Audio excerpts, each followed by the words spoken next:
there's no place like home for the holidays. And no matter how far away you roam, if you pine for the sunshine of a friendly gaze, for the holidays you can.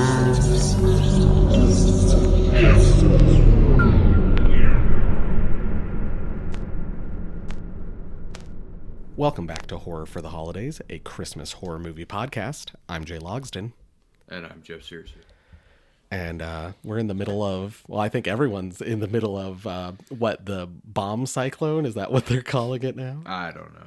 But, negative 40 degree weather, which is both, or I guess feels like negative 40 degrees, which is where Celsius and Fahrenheit meet. So that's exciting. We have angered the frost giants. Yeah, someone opened up that cask of ancient winters, and where's Beta Ray Bill and Thor to save us from Malekith the Accursed? Clearly, people's faith in Odin must have waned.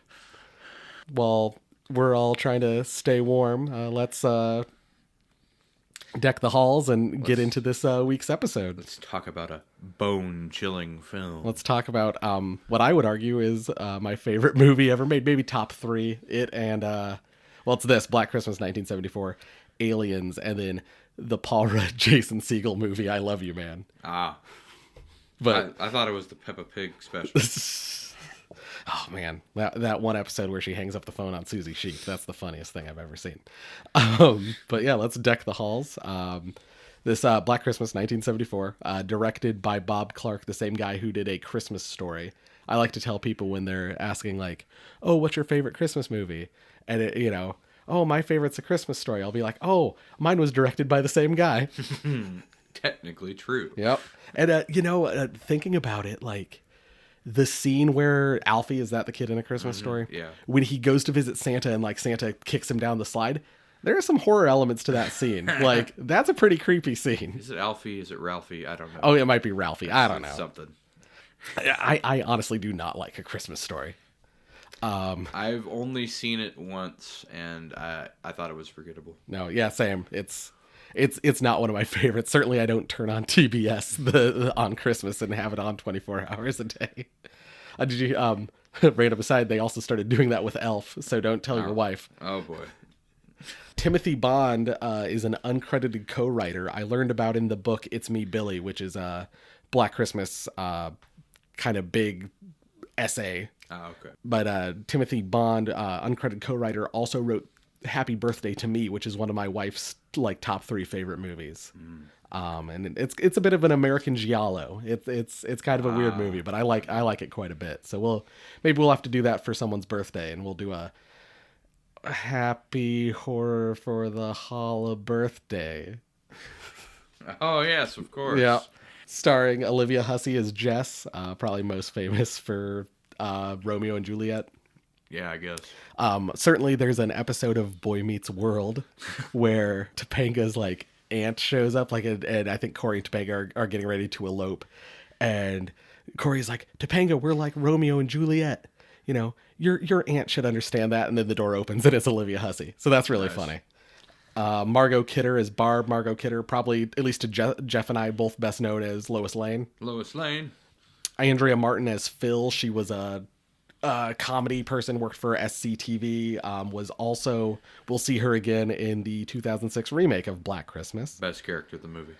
Keir Dullea as Peter. He was in 2001 A Space Odyssey.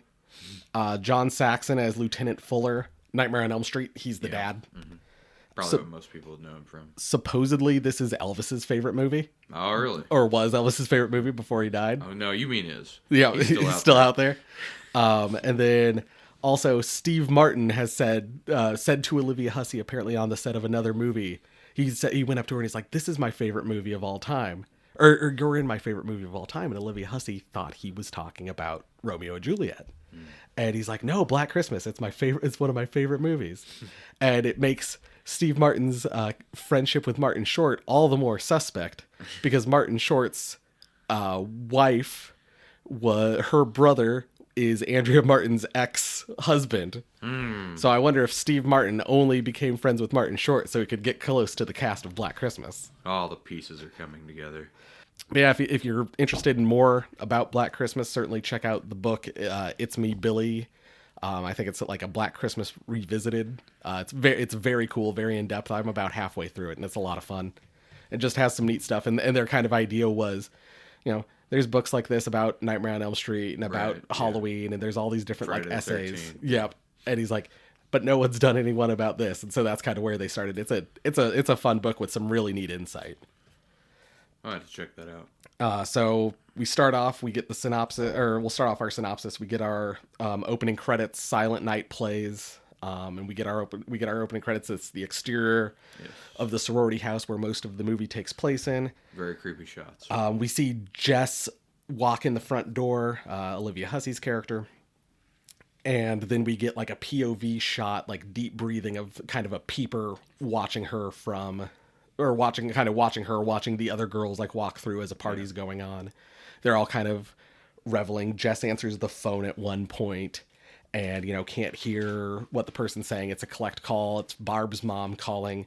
And while this is going on, it will switch back to like the POV person climbing up the lattice work on the exterior of the house and getting into the attic.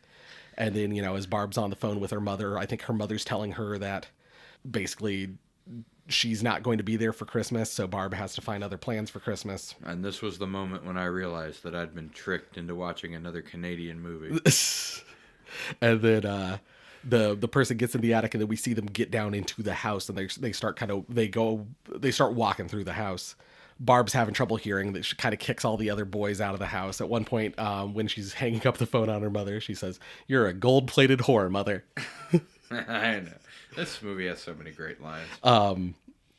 And all the boys go to leave. Barb basically, kind of upset that her mom canceled plans, is trying to get the girls to go skiing with her. Jess and Phil agree to go, and Claire, who kind of seem, even at this moment, we can kind of tell Claire and Barb are kind of at odds with each other. A little tension. Yeah, Claire basically doesn't want to go. She's got plans. We then get the first of what will be many phone calls we will get throughout this movie with someone who Jess describes as the moaner.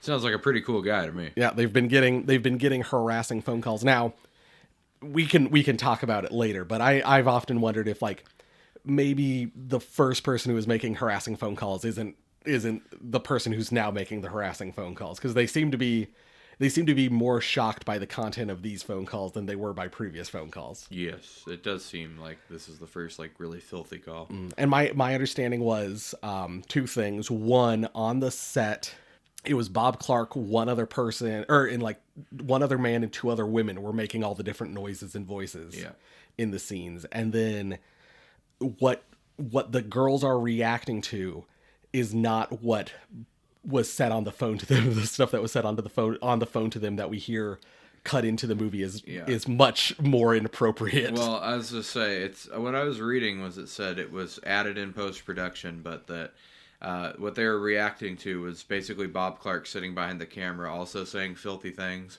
And it wasn't exactly the same stuff they ended up using, but it was still pretty bad, so they could get a good reaction. Claire and Barb have a bit of a coming together, and Claire goes upstairs to pack, and Mrs. Mack comes in. She's the house mother, and I think Mrs. Mack was probably Jeff's favorite character in the whole movie. She is the best. Intercut with like the girls giving Mrs. Mack her Christmas present, which is like a big ugly nightgown. Claire goes upstairs to pack to her bedroom, and she hears Claude, the house cat, kind of making noise, and she is kind of searching around her room for it. And in her closet is the killer, and he lunges out with one of those dry cleaning bags and wraps it around Claire's head and strangles her, suffocates her with the dry cleaning bag. First kill. And so Claire's killed, and then also while this is going on, it not only intercut with the girls giving Miss Mack the presents. Mrs. Mack goes over to a book and pulls out a bottle of booze because she hollowed out the interior pages. Later, we'll see Mrs. Mack brushing her teeth, and she goes into the toilet and pulls a bottle of booze out of the tank. She's never far from a bottle. I love Mrs. Mack so much. I mean, dealing with these fucking kids, I can't blame her. Jess gets another phone call. This time it's from her boyfriend Peter, and she tells him that she has something important to tell him. Then we fade out at the end with probably one of the most iconic shots of the movie, maybe the iconic shot of the movie. It's certainly on a lot of the posters. Claire's body with the plastic still wrapped over her head and sitting in a rocking chair in front of the window in the attic. No, that's a good shot. The next day, out in kind of the town center, we are introduced to Claire's dad, who is basically is worried because his daughter is late to be picked up. He goes to the sorority and talks to Mrs. Mack about it. We get a very funny scene with Mrs. Mack trying to like hide all these dirty pictures that are in Claire's room because Claire's father is clearly a prude. Yeah. Jess tells Peter her important thing. It's that she's pregnant. She doesn't want to have the baby. She wants to have an abortion. Peter offers to get married to her, and she says she doesn't want to marry Peter. Back at the house, Jess gets the second phone call, or the second of these disturbing phone calls.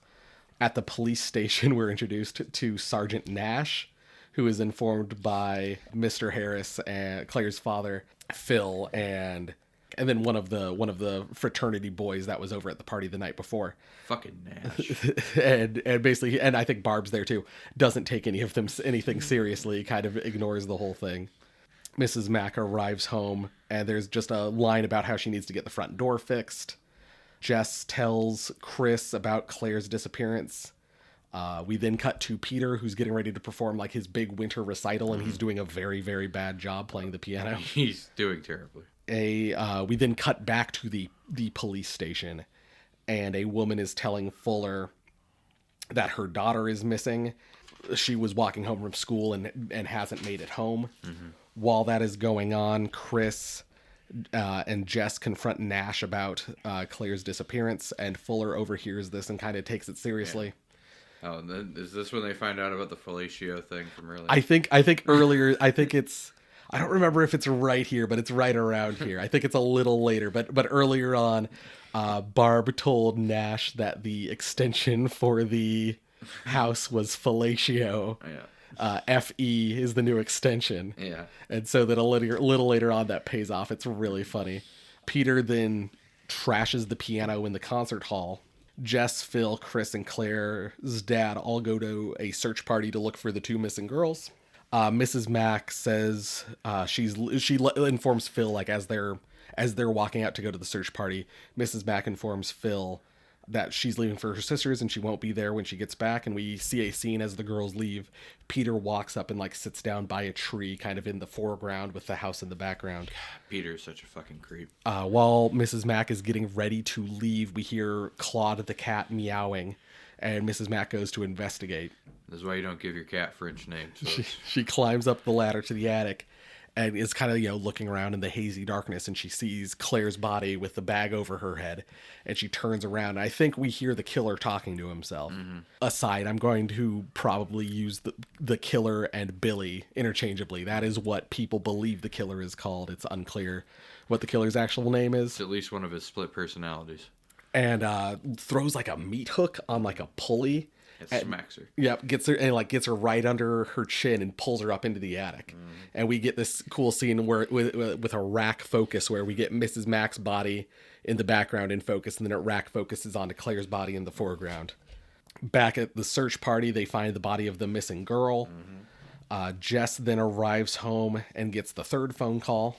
Jess and Peter then kind of comes down the stairs while Jess is on the phone. We get kind of the creepy instrumental music that kind of plays throughout. My understanding is because there's not really a sting like there is in, Halloween or Friday the 13th.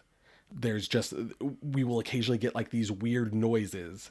And my understanding is Bob Clark went to basically a grand piano like the one Peter trashed and put like a bunch of like metal objects in between the strings.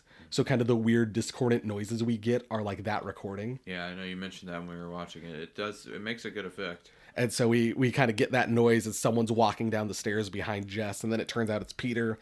He kind of once again tries to convince her to, keep the baby. He'll marry her, he'll get a job, blah blah blah. Jess doesn't want to do it. And at this point I think she says the line, it's just like getting a wart removed, it's not a big deal. Jess then calls Nash about the harassing phone calls she's been getting. And this is when I think Fuller gets involved because Nash asks for the address. Oh, yeah. And Nash overhears it, or Fuller overhears it, and he's like, "You didn't think that these harassing phone calls and the missing girl were related?" Yeah. And so then he asks Nash for the phone number at the house. And Nash says, "Well, it's fellatio, blah, blah, blah, blah, blah." And there's Officer Buchanan who sits next to Fuller just laughing his ass off at Nash's incompetence. Yeah. And he's like, "Fellatio?" And Nash is like, "Yeah, one of the girls stopped by and gave it to me earlier." And they burst out laughing even more, and then he's like, "What? Something dirty, isn't it?" I know, it's something dirty, ain't it? And I think at one point, I think Fuller says to Nash, he's like, "You couldn't pick your nose without written instructions." Yep. Fuller and the phone company and Phil kind of arrive at the house as Peter is leaving, and they're going to they agree to tap the 2 phones that ring in the house, but Mrs. Mack has her own phone, and that hasn't been getting these phone calls, so they're not going to tap that phone. Barb, meanwhile, and a police officer is going to be placed outside to watch the house. Barb, meanwhile, has a bad dream, but we kind of see someone walk into her room. Yeah. And she wakes up, and I think she starts to have an asthma attack. She has to use her inhaler. Yep, Jess brings her inhaler, and then Jess hears some carolers outside. So she goes out and listens to these carolers as we get the POV shot, go back into the room, grab Barb's glass unicorn, crystal unicorn. And then as these kids are singing, we get these intercut shots of the killer stabbing Barb over and over again with the crystal unicorn. Also, side note, this lady listens to these carolers way longer than I would. The phone call, we get the 4th phone call. They can't get a trace, and I believe on the 4th phone call, Billy, the killer, like at one point says, like, "Just like having a wart removed," which Jess then goes like, "Oh my God." Yeah. And it's kind of a triggering moment for her. Like, that's what, she recognizes that word being said. I just said that to Peter. Fuller calls because he's having the phone ring at his desk as well. He calls and he asks Jess what that's about. Jess tells her, "Oh, it's nothing, don't worry about it." And then, Jess and Phil are kind of going around the house. I think at one point we get the weird search party guys show up at the back window and startle Phil. That's pretty funny. And I think they are SCTV veterans. I think that's what that's a reference to. So I think it would be like if Black Christmas were like an American movie, if like Chevy Chase and like Dan Aykroyd showed up and like as the 2 search party guys. Like, I think that's what that is kind of for Canadian people. I think that's supposed to like pop them. Right. But for you and me, we're just like, I don't know, it's just 2 weird looking guys who show up. 2 old fat guys. Wow. Justin gets a phone call from Peter, and basically he's really distraught. He's kind of freaking out. And in the background, you see a shadow kind of move through the background, and then it kind of disappears again. Fuller calls back because he was listening to that. Any phone call rings at his desk, right. And he tells Jess that he thinks Peter is the killer. And so he's going to go investigate Peter. I mean, whether Peter is the killer or not, he's clearly like very mentally unstable. Yeah. Phil goes upstairs, says she's going to get ready for bed. And she hears like a noise at Barb's door. So she goes to check on Barb real fast, opens the door, goes inside, and she's like, "Barb." And then we hear Billy like off screen, like, "Agnes," and the door closes behind her. We then get, I assume, Fuller finds the destroyed piano. Yep. And then Jess gets the 5th phone call. This is where we then get the iconic moment of Jess gets the phone call from Nash. They were able to trace this call. Jess gets the phone call from Nash, and "Miss Bradford, the calls are coming from the house. They're coming from inside the house." Which he was not supposed to tell her. Yeah, he was just supposed to tell her to leave, but Nash is incompetent. And Nash, if you fuck this up, I'll kill you. Yeah, and he fucks it up. So Jess goes to find Phil and Barb. They're not responding to her calls for help, so she goes and grabs a fireplace poker and goes upstairs. And she's looking around. She opens Barb's door and she finds Phil and Barb's bodies all bloodied. And she then hears the noise and she looks at the crack in the door between where the door frame and the hinge meet. she just sees the eye of Billy, and it's kind of like green and yellow. Good old crazed eye. And it's just kind of looking at her and looking around and, hello, Agnes, it's me, Billy. Mm-hmm. Jess like pushes the door on him. You hear him scream. Jess runs down the stairs, tries to open the door and can't because Mrs. Mack said earlier the door needs to get fixed. Right. Jess goes to like run downstairs, gets like grabbed from behind by Billy, but she's able to kind of escape, makes it into the basement, and is kind of looking around. At this point, for whatever she sees, like she's kind of walking through the basement and she sees the outline of someone like looking in the basement, and they kind of dust one of the basement windows off, and we learn that it's Peter. Mm-hmm. He kicks in the window and comes into the house and kind of goes up to talk to Jess, and Jess, we assume, bludgeons him with the fireplace poker, because the next time we see Peter, he's dead and Jess is passed out. But is he though? And as Fuller and the other police officers run into the house, I think they drive by the police officer who is stationed outside the house, and he's had his throat slit. Mm-hmm. They make their way downstairs. They find Jess and Peter. Peter's all bloodied, and Jess is kind of responds to some of her talking. And it's almost like she's been drugged. Yeah, and or certainly I think just the stress has passed her out. Mm-hmm. They take her upstairs. We found these 3 dead bodies. They find Phil, they find Barb, and they take Peter, and they take them all out. And Mr. Harrison then passes out. Yep. From everything that's going on. We get all these neat little pieces of dialogue from the other people, and there's supposed to be someone stationed at Jess's room, but because Mr. Harrison passes out, that person has to leave to take Mr. Harrison to an ambulance. And then at one point you hear Nash be like, or someone be like, "Hey Nash, shouldn't we check the attic?" He's like, State will be here in an hour. They said they want to check out the attic in the basement. Mm-hmm. Where if they had just checked the attic, they would have found potentially the killer. Well, they would have found the killer, and they would have found the 2 extra dead bodies. Mm-hmm. We then get like a shot, kind of a long shot that goes through the house up into the attic. We see Mrs. Mack's body, we see Claire's body, and it pulls all the way out to the outside of the house. There's one police officer standing at the front door. The credits start to roll. The phone starts ringing. Mm-hmm. And that's the end of the movie. Yep. Very reminiscent of the Halloween ending, like a lot of things in this movie. It's my favorite movie. Get into minutia. Where do you want to start, Jeff?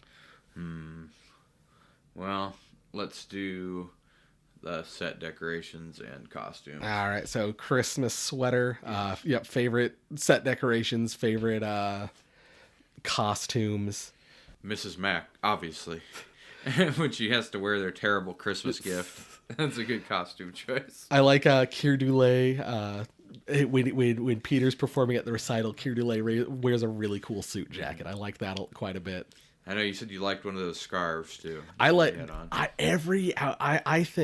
think Olivia Hussey. I think Jess has the best outfit. Not only do I have a replica version of the sweater she wears at the beginning of the movie, the black sweater with the hands on it.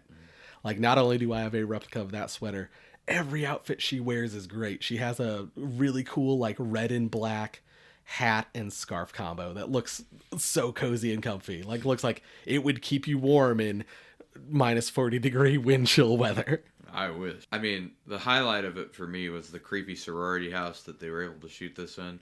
Because, I mean, it's like, do people even live in this place? It makes you wonder. It looks like an old Victorian-style house.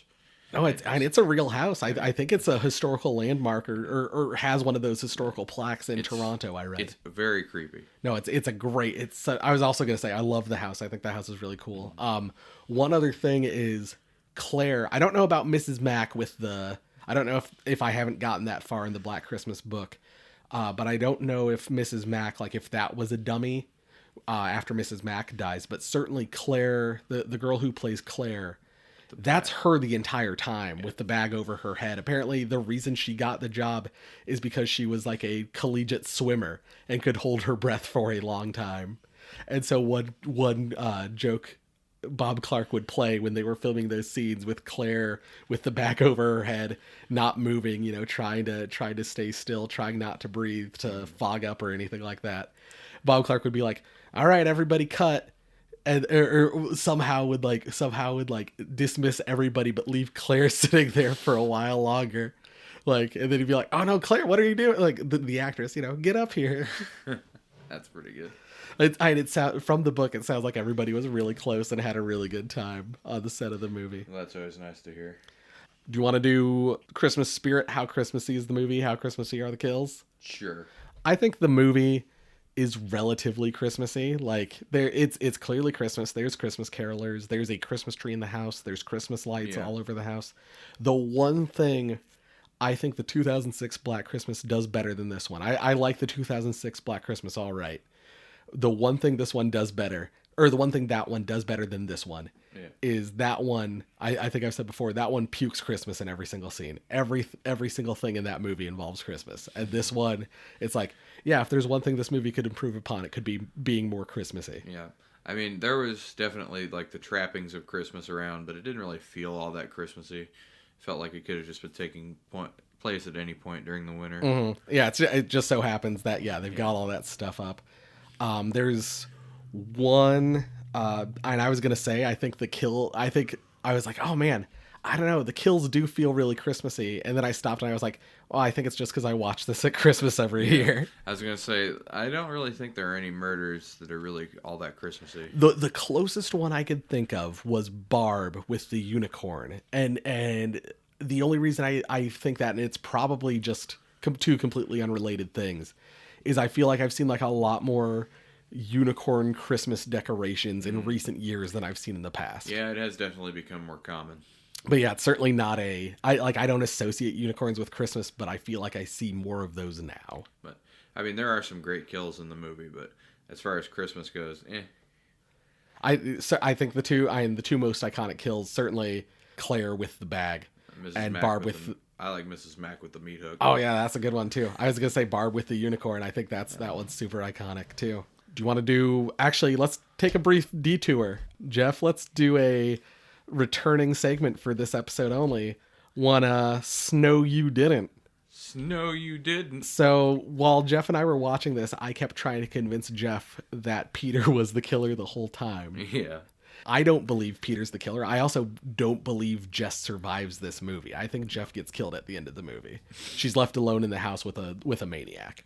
Yeah. I don't think she survives either. But there are reasons to believe that Peter could be the killer. Yes. Like Peter, he's a complete psychopath. He's a complete psychopath. He looks like the killer. The handful of shots we get of Billy, you see his hair kind of matches the outline of Peter's hair.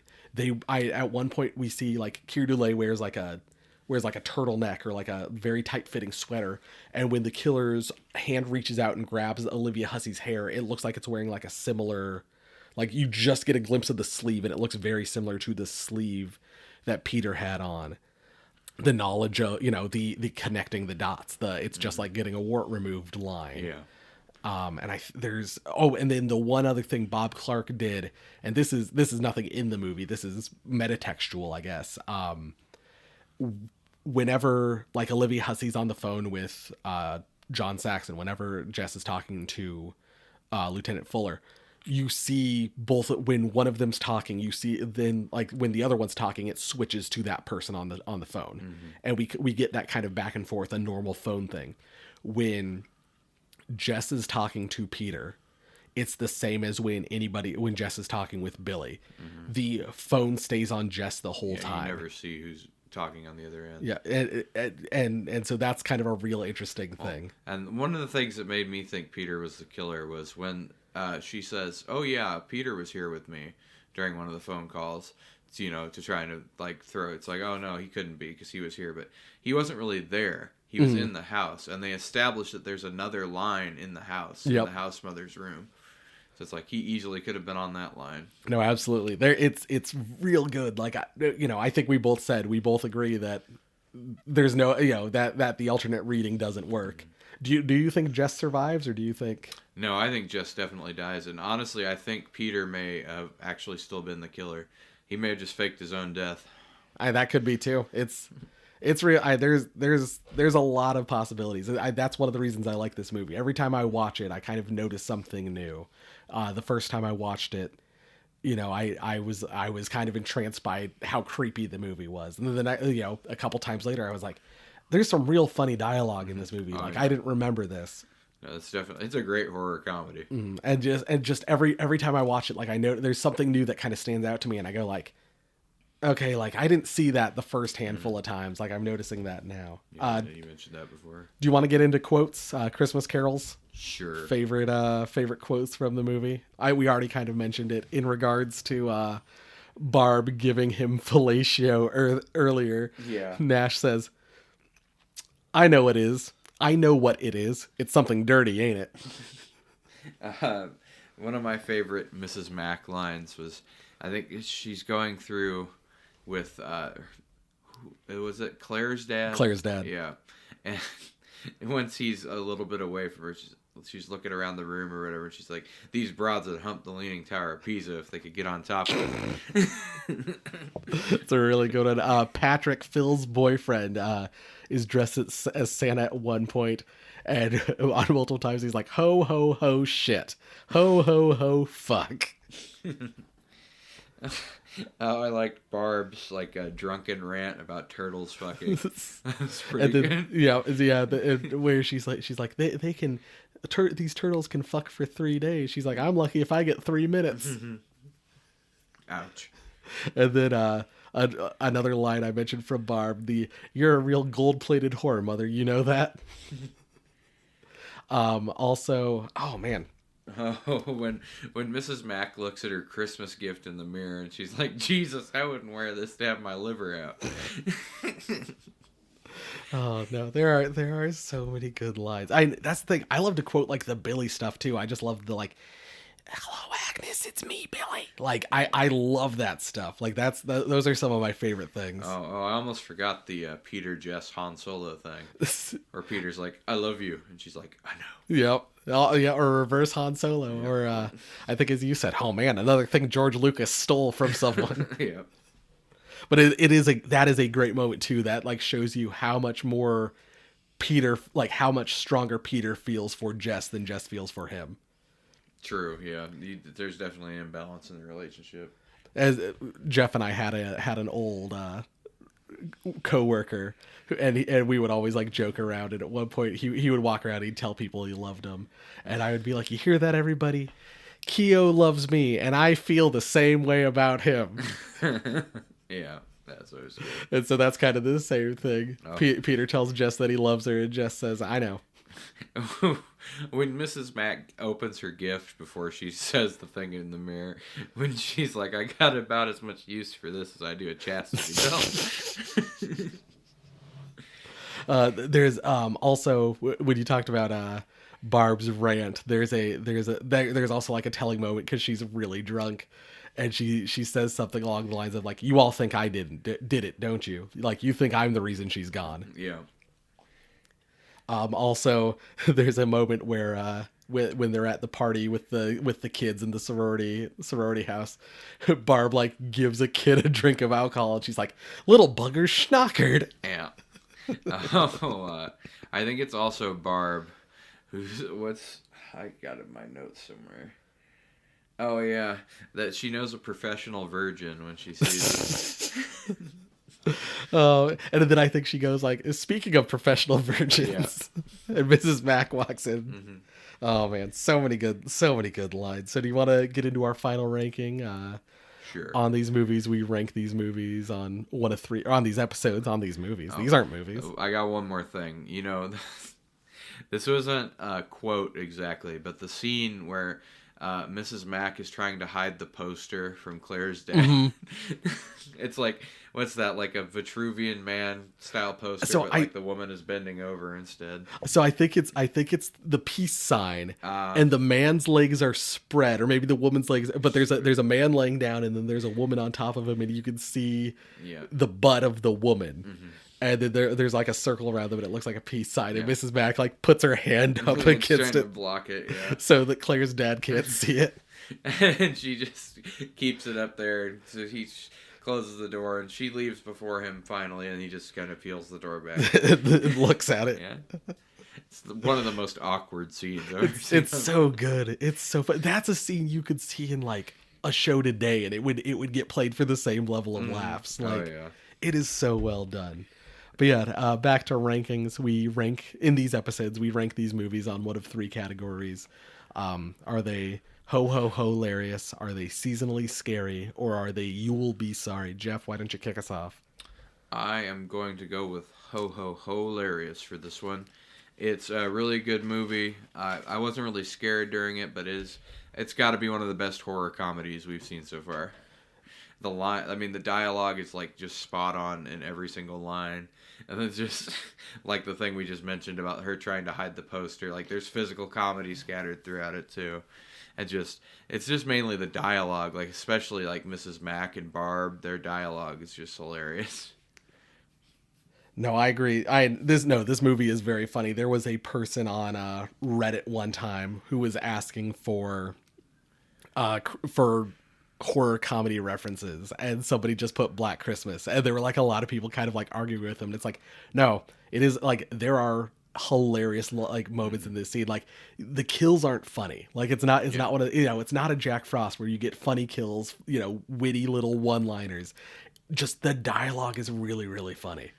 Honestly, it reminds me of the style of movie they made with Scary Movie, like the very first one, where they still took the murder seriously, but had it like interspersed with all the jokes in between. It kind of reminds me of this. For me, I mean, as I said at the beginning of this episode, as I've said on multiple episodes before, this is my favorite movie or one of my favorite movies, and for me personally, it's seasonally scary. I watch this movie all the time. This is a comfort for me. The other day, after Jeff and I had watched this before we sat down to record, I sat down and I just was like, oh, what's on Shudder? Like just kind of see if anything new had been added. And the first thing that happens when you bring up Shudder on the Roku is it's live movies that they're showing on one of their channels. And Black Christmas came on, and it was maybe 20 minutes left in the movie, and I just sat down and watched the last 20 minutes. It's truly one of my favorite movies. And the reason it's seasonally scary for me is I've seen this movie so many times, and I still get chills at Billy's phone calls. I still get chills at the weird piano music that plays. Like I still get creeped out by Claire's face with the freaking bag over her head. Like I think this movie is genuinely scary. Like and I also think it's funny. I think there are hilarious lines of dialogue. But for me personally, this is a scary movie, and that just so happens to also have amazing bits of comedy mixed in. I think this is probably going to be one that splits the listeners too, because I could see it definitely being scary for some people and being more on the comedy side for others. And and I see people sometimes who will say that like this movie's overrated, and to be overrated, a movie has to be has to be rated has to not be underrated. And like I still think this movie is underrated. People pretty much say anything people like is overrated. So. But yeah, but for me, it's so good. You can't. I will watch other movies and we might see a movie that I think is scarier than Black Christmas in the course of these episodes. We might actually watch that, but it won't remove Black Christmas as my favorite movie. Like it's that dang good. I enjoyed it. I definitely enjoyed it. So do you want to do naughty list, or where we take the villain of the movie and put them on a naughty list, ranked? Yeah, I guess we'll try to figure this out. Well, I think Billy's more dangerous than Brooklyn Santa. Right. Sure. I was thinking to myself, I think I was honestly ready to put him just above Terrence Shade. Yeah. But that's a good point. I do think that he is probably more deadly than the couple from To All a Good Night. I don't know if he's worse than Slade, which I think we had above To All. I should. Yeah.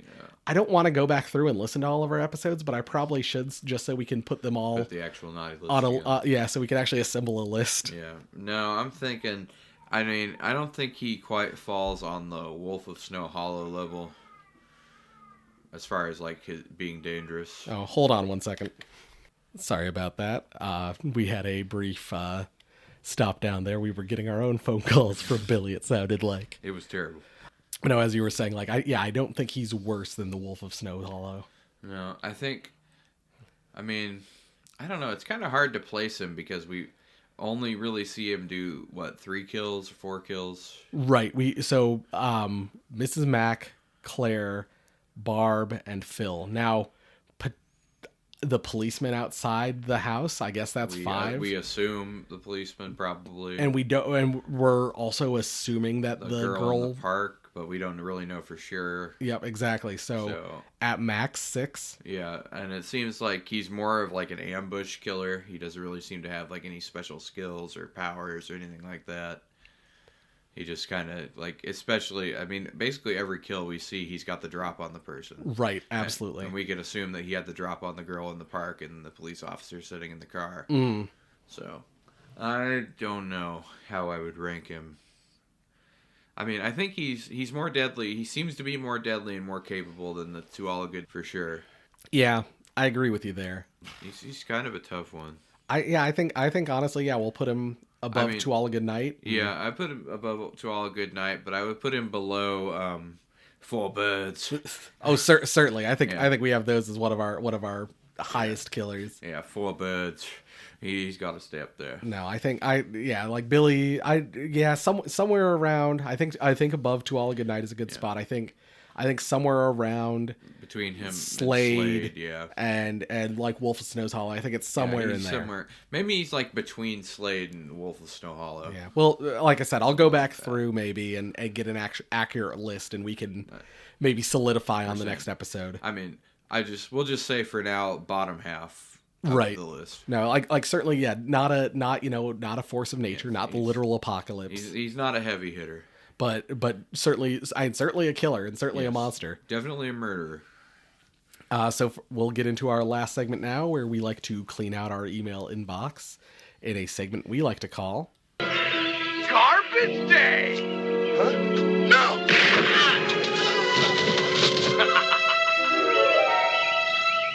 All right, this is our Garbage Day segment this week, and we have an email from Kevin. It reads, "Hey, Horror for the Holidays crew. As we all know, a cab, but it seems like all the cops in these movies especially suck. Out of Once Upon a Time at Christmas, Wolf of Snow's Hollow, Jack Frost, Barricade, and To All a Good Night, which police force is the most incompetent?" Oh my god. For me, it has to be the Jack Frost police force, because there are no redeeming people on that police force. Even the sheriff himself is a moron. Well, first, I think we need to establish what ACAB means. I'm assuming this person's a big Tommy Boy fan, and it's all cops allergic to bees. Yeah, that's what I think. Yeah, so we all know that all cops are allergic to bees. Mm-hmm. And so with that out of the way, I don't know. Man, they all kind of suck. Like Once Upon a Time at Christmas crew were real bad. I was gonna say they're terrible, but they do end up, even though it's ineptly, solving the crime. True, that's a good point. To that extent, the To All a Good Night crew. One of them is the killer. He's a murderer, yes. The other 2 cops are clearly lax in their duties. Are so busy fucking the co-eds that they forget to do that. Walking the grounds by themselves when they know there's a murderer around. Oh man, Wolf of Snow's Hollow. The lady who replaces him. There's at least one competent person on that police force. And I don't know, man. Barricade.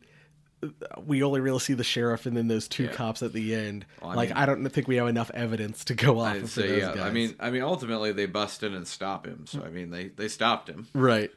So, between Jack Frost, the Jack Frost deputies are just the 2 dumbest flatfoots I've ever seen in my life. They are incredibly stupid. And if you count the prison transfer team as part of that police force too, then it's no contest. Oh no, you're right. Yeah, I forgot about the prison transport team. They're the dumbest. In almost in the other way, in the other direction. I think the best police force we've seen so far is the police force for Black Christmas. Yes, they do seem the most competent. Like even Buchanan, who spends the entire movie laughing at Nash's stupidity. I was gonna say, even Nash, and at least Nash can make a phone call. Yeah, I question the deputies in Jack Frost, or certainly the entire police force at Once Upon a Time at Christmas. I question their abilities to make a simple phone call. They don't even know what the 12 days of Christmas are. Exactly. They can't even tell fruit apart. Oh, that fucking movie. God damn it. God, let's not start that again. So I think that's the end of our garbage day segment for this week. So, Merry Christmas, I guess, first and foremost to everybody. Yes, Merry Christmas. Certainly watch Black Christmas. It's a good movie. Definitely worth watching. If you are interested, there is a fan film also called It's Me, Billy, similar to the title of the book. I think you can watch it on YouTube. It takes the idea that Jess survives at the end of the movie and takes that in a different direction. And they're going to be Indiegogoing fundraising for the second part of their movie, I think starting in January. So, throw a few shekels their way. And I know I and Jeff and I probably will, or certainly I will, to make sure I get a physical copy of it, because I want, all the Black Christmas content I can get my hands on. You must collect all Black Christmas content. But yeah, I certainly throw a few shekels their way and help get that made. It's a fun, even if I disagree with the premise, it's a fun movie. It's a fun fan film. It's one of the best fan films I've ever seen. I know you said you liked it. Yeah, it feels a lot like Black Christmas, and it also maybe takes some of the stuff from the 2006 movie. So it kind of goes in its own direction, but it's a real loving tribute to a great movie. And so, help them get that made. Anything I can't think of. I watched Christmas, Bloody Christmas. I loved it. I thought it was really, really good. I can't wait till we cover that on the podcast. I've seen Violent Night. Amazing. You should definitely go out and see it in the theaters. Not gotten a chance to watch The Leech yet, but I hope I get a chance to here soon, especially with everybody snowed in. And haven't gotten to watch The Killing Tree. Haven't gotten to watch The Mean One. So certainly when those and The Apology also on Shudder. That's another one that just came out.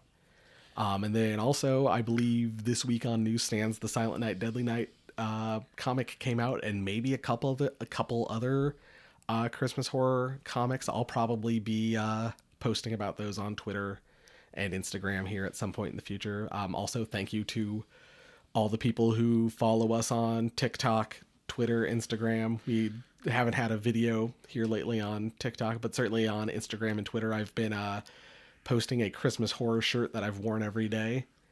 So thanks to all the people out there, and thanks for listening, and thanks for following us. If you want to follow us on those social medias, it's at horror4holidays. Yes, thank you to everybody who subscribed to our YouTube channel this year and is watching our YouTube audio backups. And if you want to get to that, it's youtube.com/horrorfortheholidays. Beyond that, make sure you like, review, subscribe. Someone left us a review on Apple Podcasts or whatever they call it now. Do all the things. Yep. So, make sure you promote us. And even if you don't, if you thought this is the worst show you've ever listened to, let us know. Go out to Apple Podcast, put 5 stars. These guys are idiots. Yes. That'll really show us. God. That'll really teach us a lesson. That's going to piss me off so much. Yeah, I can't believe you would give us 5 stars and call us idiots. What a jerk. Well, I mean, that's the best way to get us too, because we always look at the 5-star reviews first. Yeah, we always want to know what our 5-star reviews are, and that would teach us a lesson. Oh yeah, it's 5 stars. You guys are morons. Yep. So feel free to, if you hated this, feel free to do that. Another way to do that would be to send us an email at horrorfortheholidays@gmail.com. Otherwise, we'll see you again in 2 weeks with a New Year's stopover, one of my other favorite movies. Oh boy. I think one of Jeff's favorite movies too. So. Yes, my favorite movie. We'll see you guys again in 2 weeks, and Merry Christmas. I hope there's not too much terror on this train. Bye.